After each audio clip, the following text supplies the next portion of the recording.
আসসালামু আলাইকুম ভিউয়ার্স, আশা করি আপনারা যে যেখানে আছেন ভালো আছেন। আজকে আমি এমন একটি রেসিপি শেয়ার করব আপনাদের সাথে, যেটা উত্তরবঙ্গের বিখ্যাত মাংসের আলু ঘাটি। কয়েকটি কাঁচামরিচ দিয়ে দিচ্ছি, সামান্য পরিমাণ লবণ দিয়ে দিচ্ছি, 4টি এলাচ আর 1টি দারুচিনি দিয়ে দিচ্ছি, 1 চামচ হলুদ, 1 চামচ ধনিয়ার গুঁড়া, ভাজা জিরার গুঁড়া, 1 চামচ মাংসের মশলা, 1 চামচ মরিচের গুঁড়া। তারপর দিয়ে দিচ্ছি আদা রসুন বাটা একসাথে করে, দিয়ে দিচ্ছি তেলটার পরিমাণটা মাংস এবং আলু বুঝে দিবেন। পেঁয়াজগুলো আমি একটু বড় বড় করেই কাটি মাংসের বেলায়, বিশেষ করে গরু মাংস যখন রান্না করি তখন আমি পেঁয়াজগুলো একটু বড় সাইজের করে কেটে নিই, কারণ পেঁয়াজগুলো গলে যায়, তাই আমি ছোট ছোট করে কাটি। এখন সবগুলো ভালো করে মেখে নিব। আর মাখা মাংস রান্নাটা কিন্তু অনেক টেস্ট হয়, আর গরু মাংসের মধ্যে পেঁয়াজটা একটু বেশি দিলে আমার কাছে ভালো লাগে, তাই আমি একটু পেঁয়াজটা বেশি দেওয়ারই চেষ্টা করি। মাখাটা হয়ে গেছে, আমি হাতটা ধুয়ে এখানে পানিটা দিয়ে দিব। মাংসটা বসিয়ে দিয়েছি, এখন এটা ঢেকে দিব।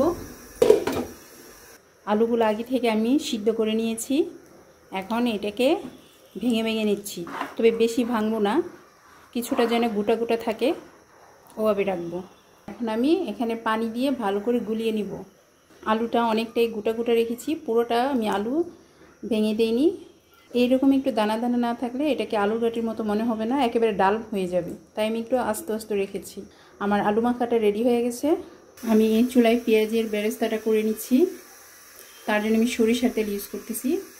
আলু ঘাটিটা বাগার দিব সরিষার তেলের, তাই পেঁয়াজটাও সরিষার তেল দিয়ে বেরেস্তাটা করে নিচ্ছি। নেড়ে চেড়ে একদম মচমচে করে ভেজে নিব। পেঁয়াজ ভাজাটা হয়ে গেছে, মাংসটা অনেক আগেই বলক এসে গেছে। আমি যে পেঁয়াজের বেরেস্তাটা করেছি ওটার জন্য আমি দেখিয়ে দিতে পারিনি, যে বড় বড় করে পেঁয়াজ কেটে দিয়েছি, এই পেঁয়াজগুলো গলে যাচ্ছে। এই জন্য আমি ছোট ছোট করে মাংসের বেলা পেঁয়াজ কাটি না, আমি একটু বড় সাইজ করে পেঁয়াজগুলোকে দিয়ে দিই। মাংসটা দেখেন কেমন হয়ে গেছে, পানি শুকিয়ে একেবারে তেল ছেড়ে দিয়েছে।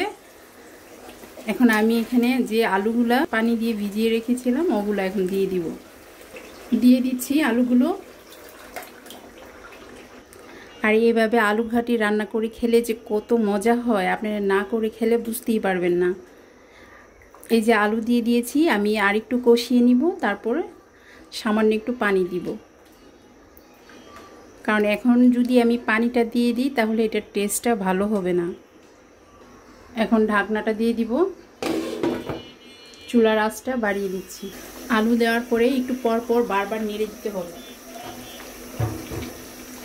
না হয় নিচে দিয়ে লেগে যেতে পারে। এইভাবে মাংস আর আলু কিছুক্ষণ কষিয়ে নিব। এখন আমি গরম পানি দিয়ে দিব এটাতে।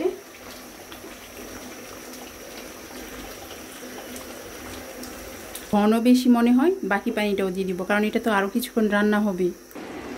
আলু ঘাটি যদি একটু ঘন না হয় তাহলে তো খেতে ভালো লাগে না।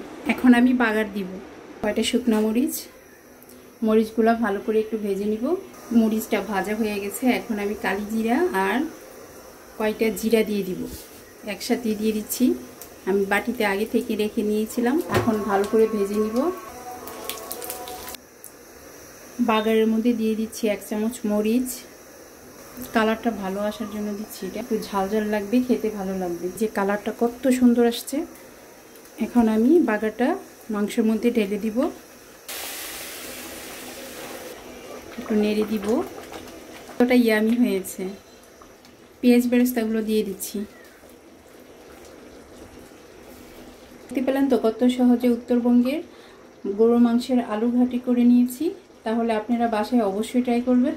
একটা বাটিতে করে নিয়ে এসেছি, আর উপরে কয়টা পেঁয়াজের বেরেস্তা দিয়ে দিচ্ছি। আলুর ঘাটি দিয়ে খাওয়ার জন্য আমি কিছু পরোটা ভেজে নিচ্ছি। পরোটাগুলো আগে বানিয়ে রেখেছিলাম।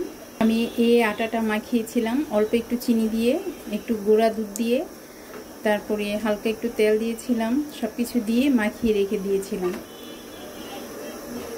তেল দিয়ে ভালো করে চেপে চেপে ভেজে নিব। যে সাইডটা হয় ওইটা সুন্দর ভাজা হয়, দেখতেই পাচ্ছেন। আমি ওটা উপরে দিয়েছি। এইভাবে সবগুলো পরোটা আমি ভেজে নিব একে একে। ননস্টিকের প্যানের মধ্যে তেলটা একটু কমই লাগে,